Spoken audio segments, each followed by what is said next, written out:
Yo mensen, welkom vandaag bij het nieuwe aflevering van Haaien.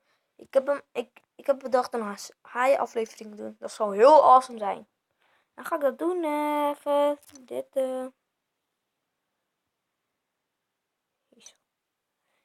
Oké. Zou niet wel aangevallen door een haaien, maar oké. Waarom zou je dat doen? Ben je echt een lul, hè? Ik kan hem heel makkelijk opgegeten. Oké.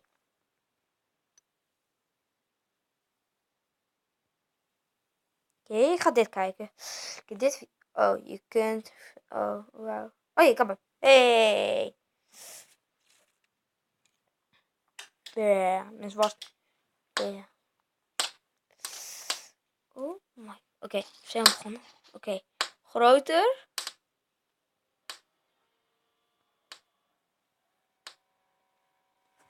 En de zijkant. Brr. Kan dit wel. Oké. En hij, wat gaat hij doen?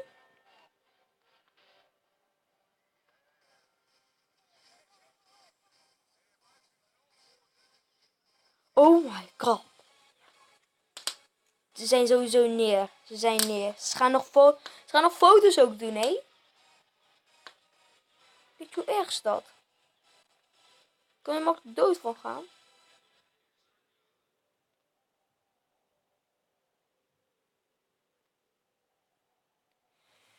Zo nooit wel zo. Ga ik niet filmen.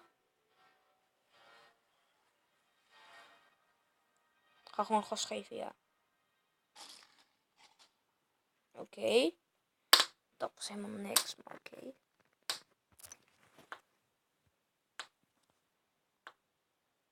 Aangevallen haaien. Oké, nu doen we andersom.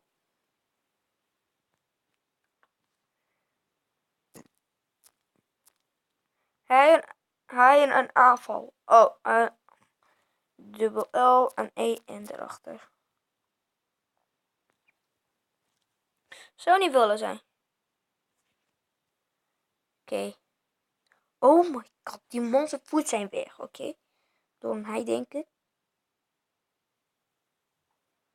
Dit.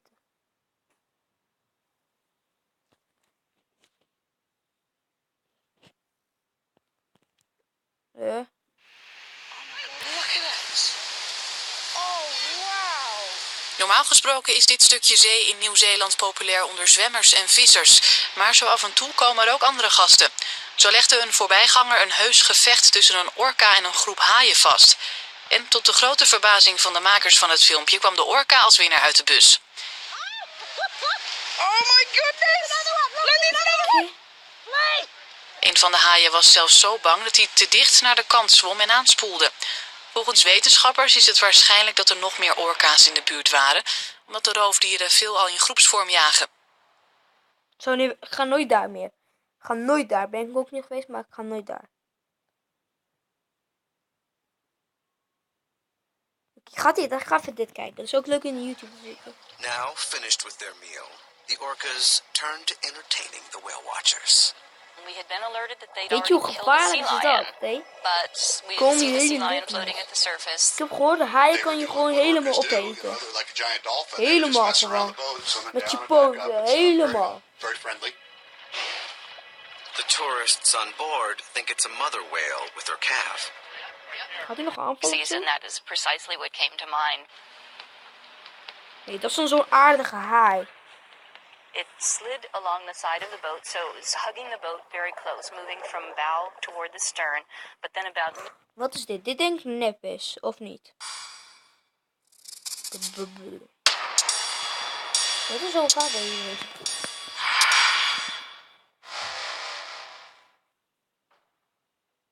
The top 5 biggest great white sharks ever caught. Kio.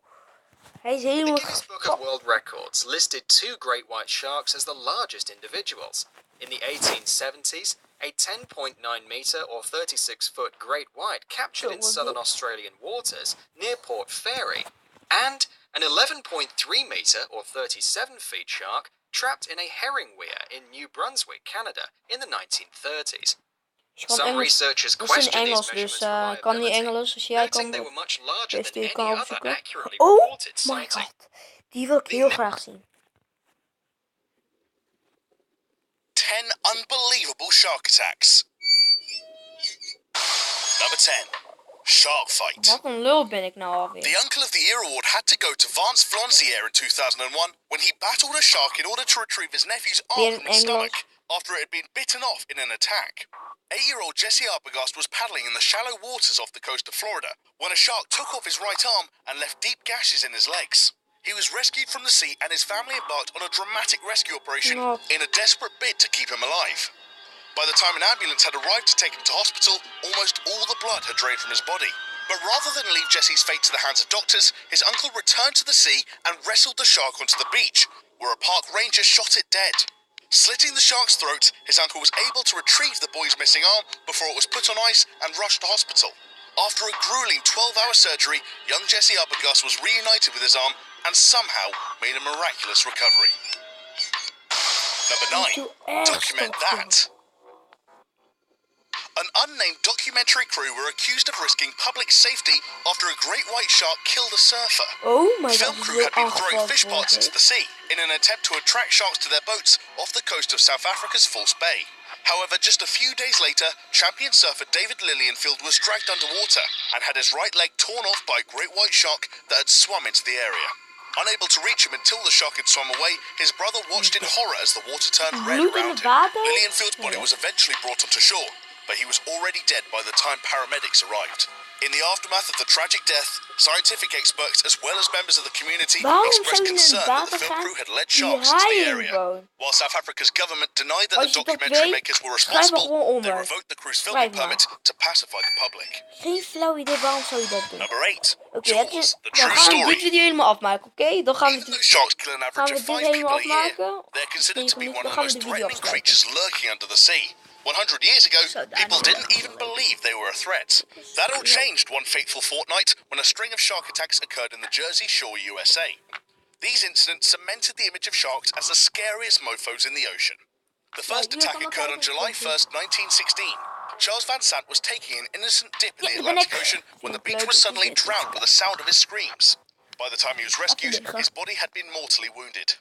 Just 5 days later, Charles Bruder was killed while swimming, with just his legless remains being recovered from the water. Rumours of a killer shark began circling the New Jersey community, and just a week later, a 10-year-old boy became the third victim, when he was gruesomely eaten alive.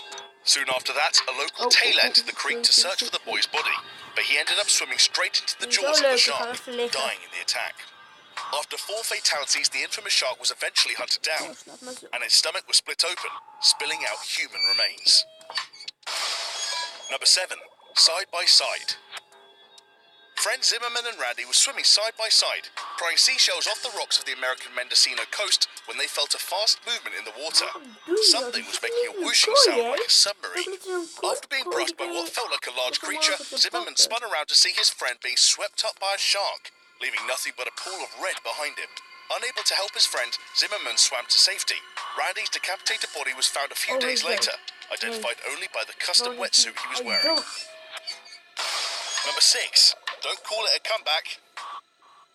Teen surfer Bethany Hamilton was floating on her surfboard one morning with her arms dangling in the water when suddenly she saw something grey move underneath her.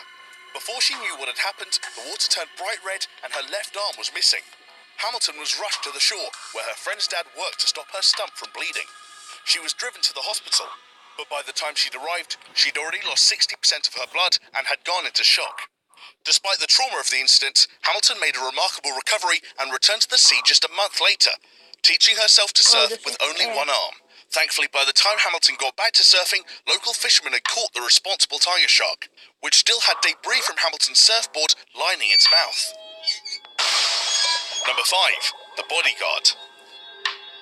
When Rob Howe, along with his teenage daughter and her friends, found themselves surrounded by a school of dolphins in an ocean off New Zealand, they had no knowledge of the imminent danger they were facing. At first, the group thought the dolphins were playful, but they became alarmed when the animals began to swim in tight circles around them, herding Howe's group tight together. The scary reality finally hit Howe when he spotted the unmistakable outline of a shark heading their way. Amazingly, the dolphins were actually putting themselves at risk in order to save the lives of humans.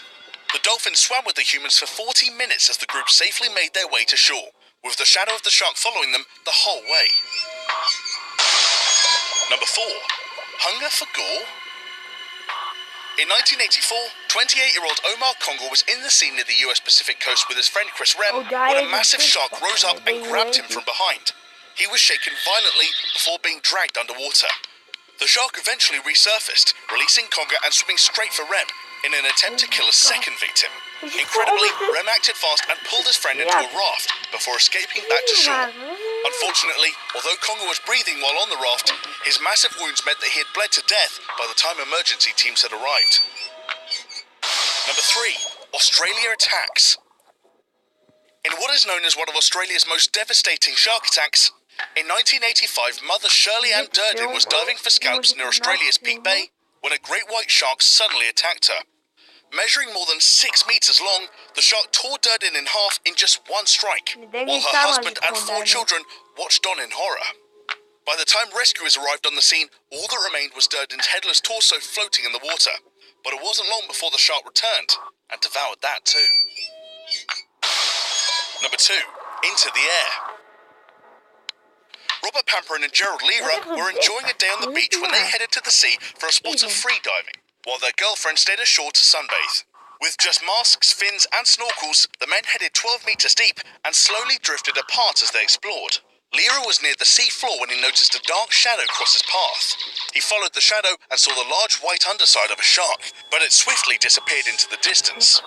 Gasping for air, Lira reached the surface, where he saw his friend Pamperin above him, the bottom half of his body engulfed by the shark. Lira looked on in horror as his friend was shaken from side to side before being pulled back into the sea. He followed, attempting to distract the shark so it would release Pamperin's body, but this was sadly to no avail.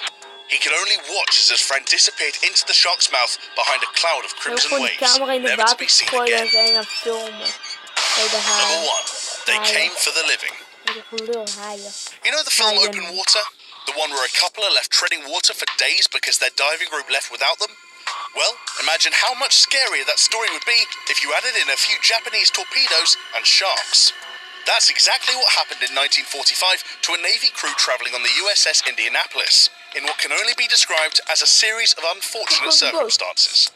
Almost 1,200 men were travelling on the warship when they were struck by Japanese torpedoes, which caused the ship to sink instantly. Around 900 men were thrown from the ship and left to drift aimlessly in the Pacific Ocean. The Japanese were gone, but the masses of dead bodies attracted another enemy. Before the crew could grasp the situation, hundreds of sharks were surrounding the survivors, feasting on the floating dead bodies. And it wasn't long before they came for the living. So many of the sailors died from dehydration, drowning or shark attacks, that by the time they were rescued 4 days later, only 317 had survived. If you found this video interesting and what... Wat een lelijke man. Nee, prank, het is wel mooi. Oké, dames en heren, bedankt om de video gezien. En klik op like en geef abonnees op mij. En als je dat niet gedaan, hieronder zit een abonnees. Dus, en hieronder zit like. Dus tot volgende keer.